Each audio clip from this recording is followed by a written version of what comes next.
So help me God. Congratulations, Mr. President. Dick Cheney, who served under 4 Republican presidents in roles including Vice President, Secretary of Defense, and Chief of Staff, and was one of the key architects for the War on Terror, has died aged 84. He was a great and good man, and served our country with great dedication for years. According to a family statement, Mr. Cheney died due to complications of pneumonia and vascular and cardiac disease.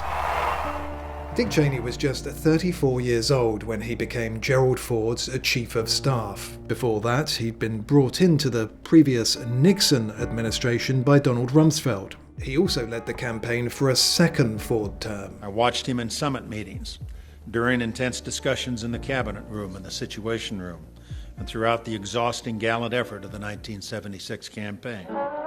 Mr. Ford's re-election wasn't to be. Mr. Cheney returned to Wyoming, becoming congressman there. He won re-election 5 times and gained a reputation as a man who wouldn't shy away from a fight, a man who stood his ground and fought for the conservative values he believed in. And before his elevation to Secretary of Defense in the George H.W. Bush administration, he was considered something of a moderate voice, something that was about to change. The notion that somehow I was sort of out of sync or out of step with the party simply isn't true.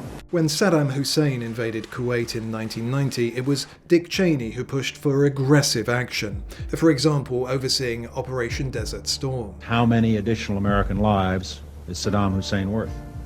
The answer? Not very damn many. With Bill Clinton's victory in 1992, Dick Cheney returned to the private sector as CEO of energy giant Halliburton. Returning to frontline politics in 2000, leading the effort to find a running mate for George W. Bush, and inadvertently landing the role himself. 3 months ago, when Governor Bush asked me to head up his search team, I honestly did not expect that I would be standing here today. Boom!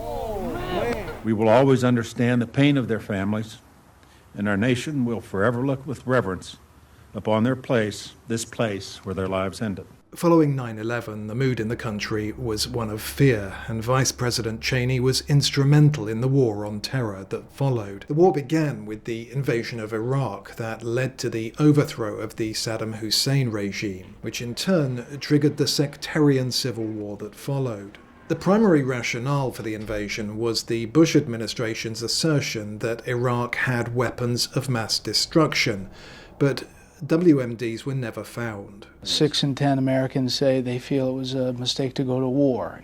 What do you say to those people? We were elected to do a job and to do what we think is right for the country. Mr. Cheney was a staunch defender of presidential powers, especially in war. It was a position that made him a major target for liberals in the mainstream media, who unfairly characterized him as a Darth Vader figure who took arrows for President Bush. There was a whole series of attacks that were foiled because of the CIA interrogation program that Dick Cheney was the champion. By 2010, Dick Cheney had had 5 heart attacks. And a year after undergoing heart transplant surgery in 2012, he declared, "He now awoke each morning with a smile on my face, thankful for the gift of another day."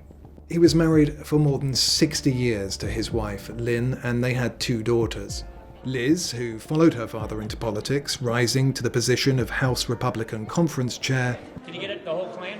Dick Cheney supported his daughter's continued criticism of Donald Trump, even when she lost her re-election bid in their home state of Wyoming. Lynn and I are so proud of Liz for standing up for the truth, doing what's right. In a statement, George W. Bush said of Dick Cheney, "History will remember him as among the finest public servants of his generation, a patriot who brought integrity, high intelligence, and seriousness of purpose to every position he held.